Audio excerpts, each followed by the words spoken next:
Hola, muy buenas amigos, sean todos bienvenidos a un nuevo video del canal. En esta ocasión vamos a referirnos a los cables de bujía, también conocidos como cables de encendido o de alta tensión, mostrando algunos modelos que tengo disponibles, contar diferencias entre ellos, referirnos a sus materiales aislantes, sus conductores que son encargados de transportar la corriente desde el terminal de alta tensión producida en una bobina de ignición y que dicha corriente llegue adecuadamente a la bujía.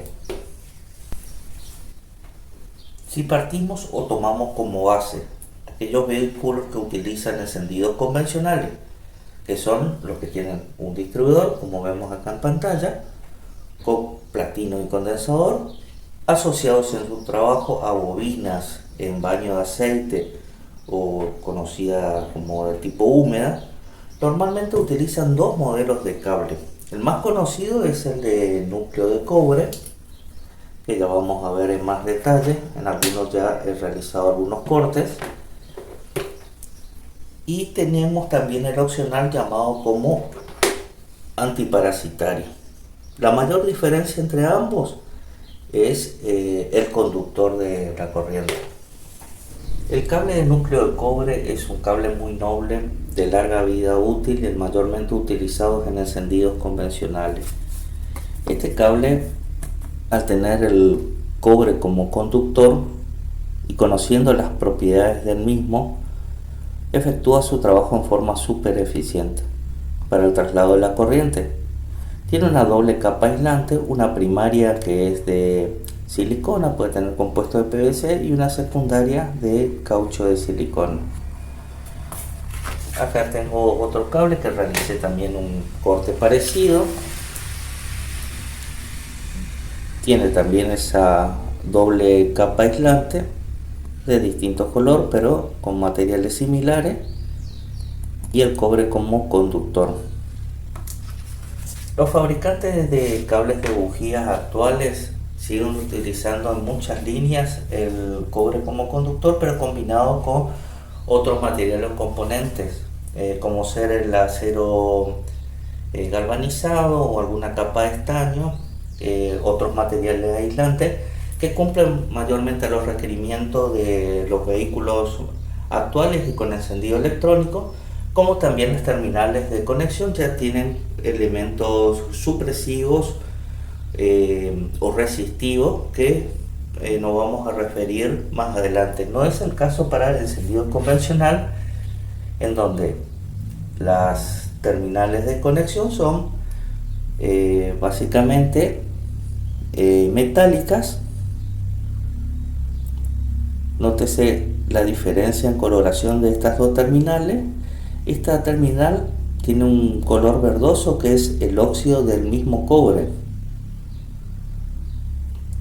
Por ende, estos cables necesitan si bien son de larga vida útil, necesitan de alguna observación periódica o algún mantenimiento para que este óxido no deteriore todo el material metálico o en los puntos de conexión, como sea la tapa distribuidor o salida de alta tensión.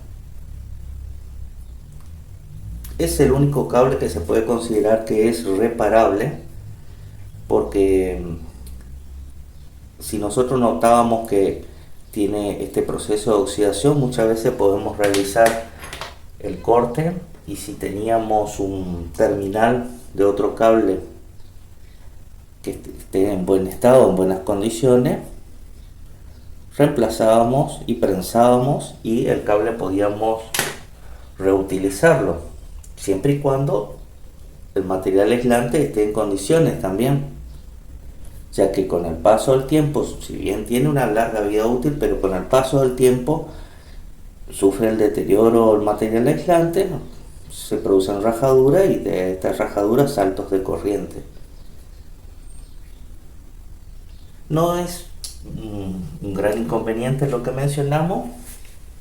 Sí, como inconveniente podemos llegar a citar que en los vehículos más antiguos, de poco equipamiento, por ahí cuando encendíamos la radio, se percibía un ruido o estática eléctrica que era por la utilización de este elemento, este cable, pero simplemente necesitábamos adicionar un supresor de sonido o supresor de ruido, mejor dicho, que era básicamente un condensador dispuesto entre la entrada de positivo de la radio o el positivo de la bobina de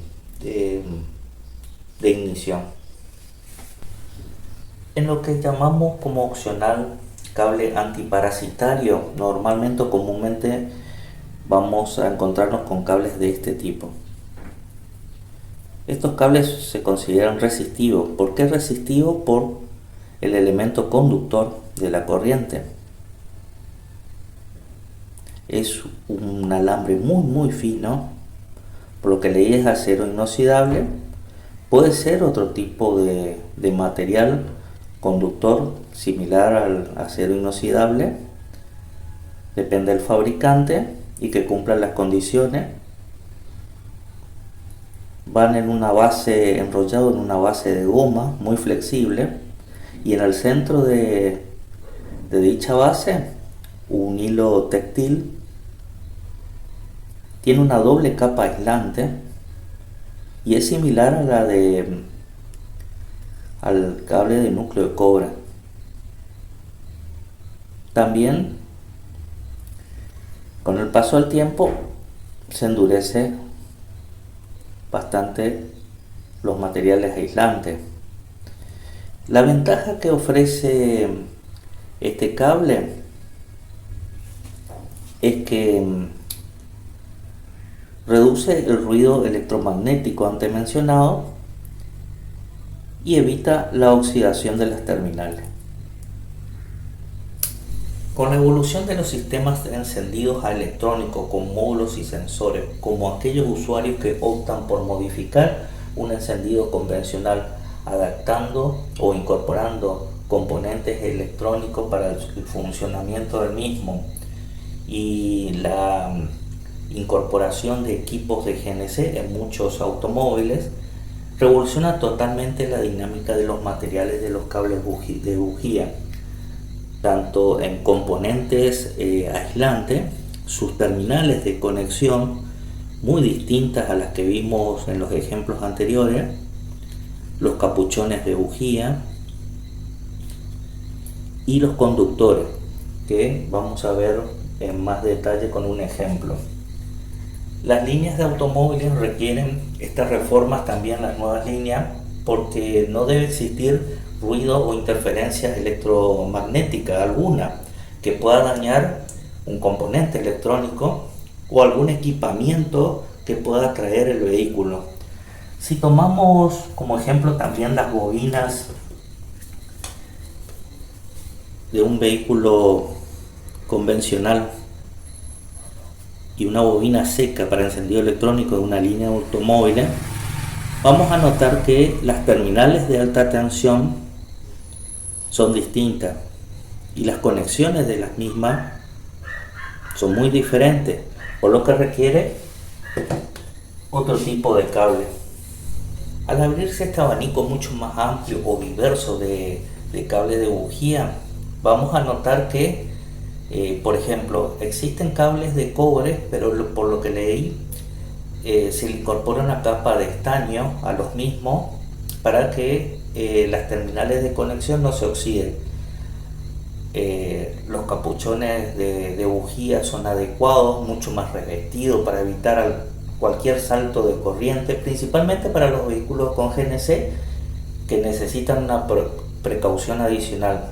También se dispone de elementos resistivos o antiparasitarios integrados como vidrio fundido, por ejemplo, en las pipas de la bujía o de la bobina, fundamentalmente para vehículos con encendido electrónico.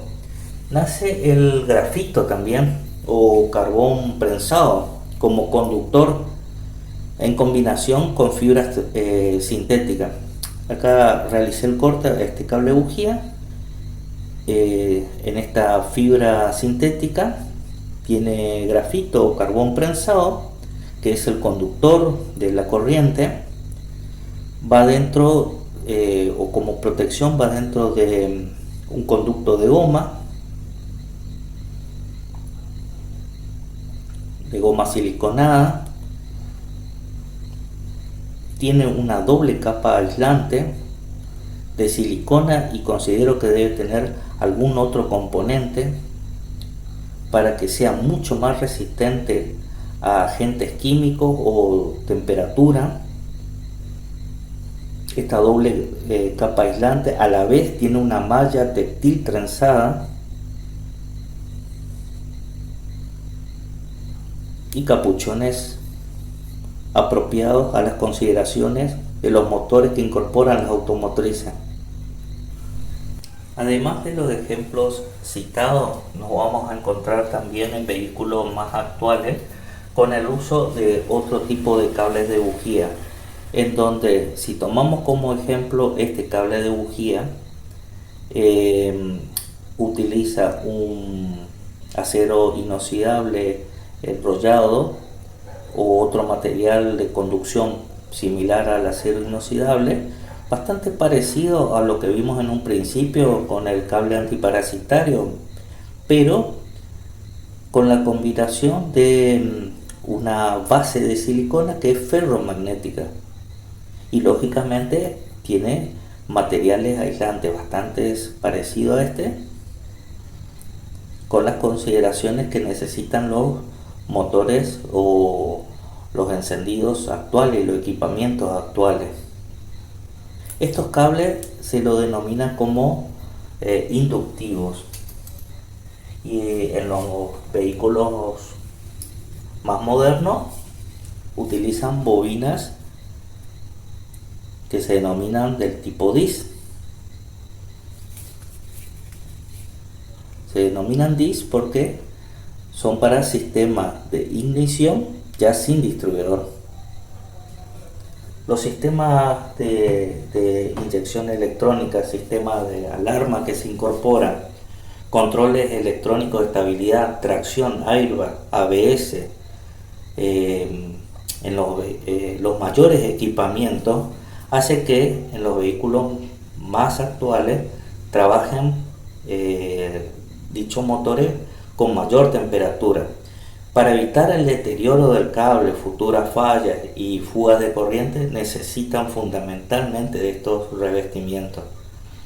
Para obtener una menor exigencia sobre la bobina del vehículo, los daños que mencionamos también, una mejor combustión de la mezcla de gasolina y lógicamente vamos a ahorrar combustible. Muy bien amigos, con esto podemos concluir que la instalación y mantenimiento del cable en forma adecuada va a evitar fallos e importantes roturas de componentes electrónicos en nuestro vehículo. Por ende, gastos adicionales, nuestro encendido va a funcionar en forma correcta. Considero imprudente y necesario reformas o adaptaciones, ya que existen muchos fabricantes de cables de bujías que son excelentes, tienen hasta 3 a 4 líneas que se adecúan a los diversos modelos de automóviles y que cumplen con las consideraciones mencionadas a lo largo de este video. Lamento no poder tener algunos modelos adicionales, como por ejemplo el que me refería al inductivo. Agradezco la visita al canal, espero que el contenido sea de mucha utilidad. En un próximo video vamos a realizar pruebas para verificar el estado de este componente, para determinar si es factible su reutilización teniendo en cuenta los factores mencionados, ya que no es lo mismo diferenciarlo en cualquier cable. Nos vemos en un próximo video.